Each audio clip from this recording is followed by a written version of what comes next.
शिमला। तो हमने दिल्ली से ली थी ट्रेन कालका तक के लिए, और कालका से हमने ली थी टॉय ट्रेन। और अगर आप शिमला आना चाहते हैं तो टॉय ट्रेन का पहले से ही ऑनलाइन बुक कर लीजिए, क्योंकि जब आप तुरंत ही टिकट लेंगे तो आपको बहुत ज़्यादा महंगा पड़ेगा। तो हम तो ऑनलाइन नहीं कर पाए थे, तो हमें महंगा पड़ा था, तो इसलिए मैं आपको बता रही हूँ। जब हम कालका से शिमला पहुँच गए थे तो 3-4 घंटे लग गए थे हमें जाने में शिमला। फिर हम बहुत ज़्यादा थक गए थे, तो हमने सबसे पहला रूम लिया था, तो रूम देखने में भी बहुत ज़्यादा टाइम लग गया था। और जब हमें रूम मिला था तो हमें इतना सुकून लगा, वो हमने कहा वो थक ही बहुत गए थे, क्योंकि हमने रात में सफ़र किया था, फिर दिन में हम शिमला पहुँचे थे। फिर हमने रूम लिया, एक दिन का हमने स्टे किया। फिर नेक्स्ट डे हमने टैक्सी बुक करी जो कि जाती है कुफरी के लिए। कुफरी बहुत ज़्यादा अच्छा है, इतनी बर्फ़ होती है। तो हम जब टैक्सी में थे तो हमने सोचा कुछ क्लिप भी, कुछ फ़ोटो ले लें और कुछ रील्स बना लें, तो हमने कुछ फ़ोटो लिए और रील्स बनाई। फिर हम जगह जगह रुकते भी जा रहे थे। तो एक जगह थी जहाँ पर हरियाली बहुत ज़्यादा दिखती है, तो उन्होंने टैक्सी वालों ने रोकी थी। फिर हमने यहाँ पर ये पहाड़ी कपड़े पहने, और ये भी बहुत भैया महंगे देते हैं। सही बात है, कहीं जाओ तो जेब भारी होनी चाहिए, हल्की बिल्कुल नहीं होनी चाहिए, क्योंकि कहीं जाते हैं और किसी चीज़ को मन मार के रह जाए तो वो भी अच्छा नहीं लगता। फिर उसके बाद हम फिर आगे चल पड़े थे। शिमला से जो कुफरी है वो 17 से 18 किलोमीटर के लगभग है। तो बर्फ़ ही बर्फ़ थी, बहुत ज़्यादा अच्छा लग रहा था। फिर हमने यहाँ पर कपड़े बदले। कुफरी में आते ही कपड़े बदलने होते हैं, ताकि आपके जो अंदर के कपड़े हैं वो गीले ना हो पाए और आप अच्छे से इंजॉयमेंट कर पाएँ। तो फिर उस कपड़े बदलने के बाद मैंने मैगी खाई थी, बहुत ज़्यादा भूख भी लग रही थी, और पहाड़ों की मैगी मुझे बहुत ज़्यादा पसंद है। मुझे खाना ना हो, बस मैगी मैगी हो। तो उसके बाद जब हम और ऊपर जा रहे थे तो उसके बाद हमें लेने होते हैं घोड़े। तो हमने यहाँ पर घोड़े लिए थे, और जो भी आप कपड़े लेते हैं या फिर घोड़े लेते हैं तो वो आपका एक पूरा पैकेज होता है, जो कि गवर्नमेंट की तरफ से ही होता है। आप इसमें बार्गेनिंग नहीं कर सकते हैं कि आप हमें इतने में दे दो, इतने में दे दो, ऐसा नहीं है। आपको शूज़ कपड़े मिलते हैं। और उसके बाद हम घोड़े से जा रहे थे, तो भाई बहुत ही ज़्यादा डर लग रहा था, और क्योंकि हमारे आंखों के सामने घोड़े फिसल भी रहे थे, लोग गिर भी रहे थे, तो ऐसा लग रहा था कहीं हमारा ही घोड़ा ना गिर जाए। तो बहुत ही ज़्यादा डर लग रहा था, और हम चारों तरफ से बिल्कुल भी नहीं देख पा रहे थे, क्योंकि अब वही बात है ना, वो नज़र हटी दुर्घटना घटी, तो ऐसा ही लग रहा था। तो एकदम बस ये सोच रहे थे कि किसी तरीके से जल्दी ऊपर पहुंच जाए। तो ज़्यादा दूर तो नहीं है, लेकिन हाँ 15 से 20 मिनट लगते हैं। 15 से 20 मिनट आपके जान जो है हथेली पे लगी रहती है। ऐसा लगता है कि अगर घोड़ा गिर गया तो, पहाड़ी पे गिर गया तो, नीचे हम चले गए तो ऐसा लगता है। मेरे मन में तो भाई ऐसे ही विचार आ रहा था। जब हम पहुंच गए तो उसके बाद बर्फ़ तो बहुत ही ज़्यादा खूबसूरत लग रही थी, पूरे में बर्फ़ ही बर्फ़ थी, लेकिन कुछ चीज़ें बंद थी लॉकडाउन की वजह से। हम गए थे फरवरी में। तो यहाँ पर हस्बैंड जो है बर्फ़ पे ऊपर से नीचे आ रहे थे, तो मुझे लग रहा था इन्हें बहुत मज़े आ रहे हैं। तो मैंने इनका वीडियो निकाला, फिर मैंने इनसे कहा चलो मैं भी करके देखती हूँ। तो मुझे डर भी लग रहा था, तो फिर मैंने कर तो लिया, लेकिन मैं रुक ही नहीं पा रही थी। मैं सीधे नीचे ही आके रुकी, और डंडे होने के बावजूद भी नीचे ही मैं फिसलती चली गई। फिर उसके बाद हम वो वहाँ पर डंडे भी देते हैं, ताकि आप बर्फ़ पे आसानी से चल पाएँ और आप फिसलें ना। तो मैंने यहाँ पर तो 2 डंडे लिए थे भाई, आराम से चलने के लिए। पता चले आए हम घूमने और हमारा ही बस वो हो जाए, चोट वोट लग के बैठ जाए।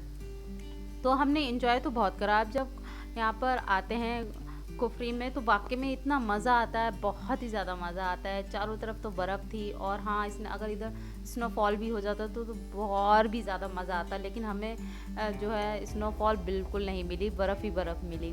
तो यहाँ पर जो मेरे हस्बैंड है वो रील बना रहे थे, तो हमने ज़्यादातर रील ही बनाई, और हम वीडियो ज़्यादा शूट ही नहीं कर पाए, क्योंकि हम ही 2 लोग थे। तो कैसे शूट कर पाते, तो ऐसा नहीं हो पा रहा था। तो हमने कुछ ही ऐसी क्लिप निकाल ली। फिर उसके बाद हम यहाँ पर टायर में बैठ के नीचे को आए। धड़कनें इतनी बढ़ गई कि ऐसा लग रहा था कि कहीं टायर से ना निकल जाए हुए और चोट लग जाए। लेकिन हाँ मज़ा बहुत आया। फिर उसके बाद जब हम कुफरी में घूम लिए, कुफरी में, फिर उसके बाद हम हमारे जो ड्राइवर थे जिसे हमने टैक्सी ली थी, तो उन्होंने हमें माल रोड पे छोड़ दिया था। तो फ्रेंड्स अगर बर्फ़ गिरी होती है माल रोड पे तो इतना खूबसूरत नज़ारा होता है, बहुत ही ज़्यादा खूबसूरत नज़ारा होता है। लेकिन हाँ हमें तो नहीं मिली, लेकिन हाँ बहुत ही ज़्यादा हमने एंजॉय किया। बताशे यहाँ पर पानी पूरी नहीं मिलती है भाई, बहुत कम मिलती है। तो फिर मुझे दिखी, तो मैंने सबसे पहले यहाँ पर जो है बताशे खाए। उसके बाद हमने नाइट में स्टे किया, अपने आराम से खाना वाना खा के सोए। फिर उसके बाद जब नेक्स्ट डे हम उठे, फिर हमने टैक्सी ली। तो उसके बाद हमने जो टैक्सी ली थी 3-4 जगह विज़िट करने के लिए ली। तारा मंदिर गए सबसे पहले। ये तारा मंदिर का ही सीन है, जो आप खूबसूरत पहाड़ देख रहे हैं तारा मंदिर से ही आपको दिखेंगे। तारा मंदिर बहुत ही सच्चा मंदिर है। अगर आप कोई भी मनोकामना मांगते हैं तो वो पूरी हो जाती है। ये जो भी कोई शिमला घूमने आता है तो वो यहाँ पर तारा मंदिर तो ज़रूर ही आता है। तो फिर तारा मंदिर में अंदर तो कैमरे ले जाना अलाउ नहीं थे, तो हमने बाहर ही थोड़ी सी वीडियो शूट कर ली, क्योंकि बहुत ज़्यादा भीड़ भी नहीं थी। तो कुछ क्लिप हमने निकाली थी रील्स बनाने के लिए, इंस्टाग्राम पे डालने के लिए। तो तारा मंदिर जो है वो भी बहुत ही ज़्यादा खूबसूरत है। अगर आप शिमला आएँ तो आप ज़रूर आना तारा मंदिर। पहाड़ भी देखने में बहुत सुंदर लगते हैं, और बर्फ़ होती है तो भाई बर्फ़ का भी नज़ारा बहुत अच्छा होता है। यहाँ फिर हम गए थे हनुमान मंदिर पे। हनुमान मंदिर भी जाते हैं, लेकिन लॉकडाउन की वजह से मंदिर वो बंद था। मतलब वैसे तो खुला हुआ था, लेकिन अंदर जहाँ पर भी था वो सब बंद था। तो फिर हम आ गए थे। फिर उसके बराबर में ही ये गुफा है, इसमें माताएं हैं वैष्णो देवी की, वो रखी हुई हैं, क्या बोलते हैं, पिंडी बोलते हैं शायद, तो वो रखी हुई हैं। तो ये थोड़ा सा ऊपर जाना पड़ता है, ऐसी रास्ता है टूटी फूटी सी। और ये जब जो लाइटें लगी हैं ये रात में जलती होंगी, तो यहाँ का नज़ारा जो होगा वो वाकई में बहुत ज़्यादा खूबसूरत होगा। तो इसकी भी खोज किसी महात्मा ने ही की थी। हमें यहाँ पर जो पंडित जी बैठे हैं तो वो सारी बात बता रहे थे कि किन्होंने खोज की थी, यहाँ पर कौन कौन सी माता हैं। और जो वैष्णो देवी में माता हैं वो ही यहाँ पर हैं। यहाँ पर सरस्वती माता हैं, काली माता हैं, और यहाँ पर वैष्णो माता हैं। तो एक ये भी सुकून था कि चलो हम जम्मू कश्मीर वैष्णो देवी माता के दर्शन नहीं कर पाए हैं, यहाँ पर दर्शन हो गए हैं, लेकिन हमें कभी माता बुलाएंगी वैष्णो देवी तो हम ज़रूर जाएंगे। और मेरी दिल से ख्वाहिश है कि मैं जम्मू कश्मीर जाऊँ, वैष्णो देवी माता के दर्शन करके आऊँ। तो माता मेरी जल्दी से ये मनोकामना जो है वो मेरी पूरी कर दें। और अगर मैं गई तो मैं उसका पूरा ब्लॉग आप लोगों के साथ ज़रूर शेयर करूँगी। तो ये सारी माताएं हैं, जो बीच में है वो वैष्णवी माता है, जो बराबर में है वो सरस्वती माता है, और उनके बराबर में काली माता है। तो यहाँ पर जो पंडित जी थे वो बता रहे थे कि कैसे खोज हुई और ये कब से हैं। तो उन्होंने बहुत सारी बातें हमें बताई थी। फिर हमने यहाँ पर थोड़ा सा पैसे दिए और उन्होंने हमें प्रसाद दिया, और फिर हम इधर वापस जो है हो गए थे। लेकिन हाँ, हमें बहुत अच्छा लगा है यहाँ पर।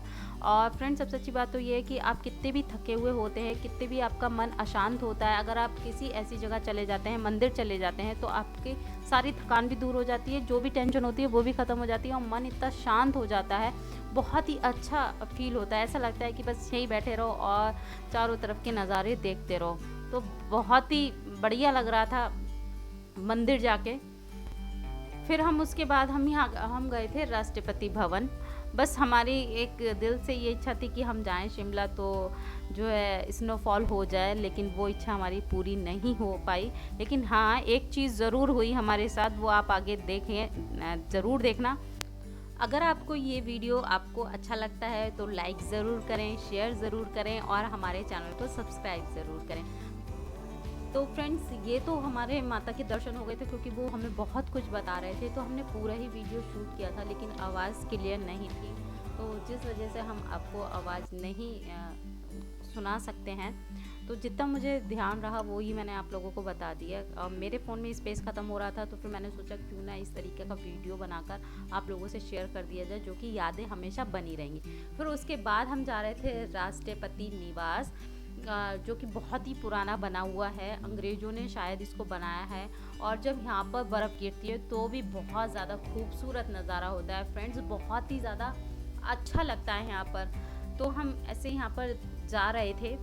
ये आप देख सकते हैं, यह है राष्ट्रपति निवास, और इसके अंदर अगर आप जाना चाहते हैं तो आपको 200 रुपये का टिकट लेना होता है। तो हमने तो नहीं लिया था, क्योंकि हमें पता था कि हम जाते हैं उसके तो कुछ 1-2 कमरे दिखा देते हैं, बात ख़त्म कर देते हैं। तो हमने बाहर हम घूमे, क्योंकि थोड़ी बहुत बर्फ़ भी थी, जो कि हमने उसमें थोड़ा सा इंजॉय भी किया, और जो कि हमें बहुत अच्छा भी लगा। और शायद हम अंदर जाते तो इतना मज़ा नहीं आ पाता, लेकिन हम बाहर बाहर घूम रहे थे और बाहर के नज़ारे देख रहे थे तो बहुत ही ज़्यादा अच्छा लग रहा था। तो इस तरीके से हमने रील्स तो बहुत ही बनाई हैं, कभी बर्फ़ में कभी कैसे करके, तो बहुत ही ज़्यादा मज़ा आ रहा था। मेरे हस्बैंड ने भी बहुत सारी रील बनाई। फिर उसके बाद हम हो गए रिटर्न शाम में ही, और आप देख सकते हैं हमारी जो ट्रेन थी टॉय ट्रेन, उसी से हमें जाना था। हमें स्नोफॉल तो नहीं मिले लेकिन ओले ज़रूर मिल गए। ओले इतनी तेज़ी से पड़ रहे थे, सूखे ओले पड़ रहे थे और इतने ओले पड़े थे तो हमने 3-4 वीडियो और रील्स इसी पे ही बना ली। बस ये सुकून था। जाते जाते स्नोफॉल तो नहीं पड़ी लेकिन ओले पड़ गए। इतना अच्छा फील हो रहा था, ऐसा लग रहा था कि शिमला आना हमारा वेस्ट नहीं गया। कम से कम स्नोफॉल नहीं हुई तो ओले ही पड़ गए। अब हम करते हैं यहाँ पर अपना ब्लॉग ख़त्म, और उम्मीद करती हूँ आपको वीडियो पसंद आया होगा, और पसंद आया है तो लाइक और शेयर करना बिल्कुल ना भूलें, और मेरे चैनल को सब्सक्राइब करें। Bye bye.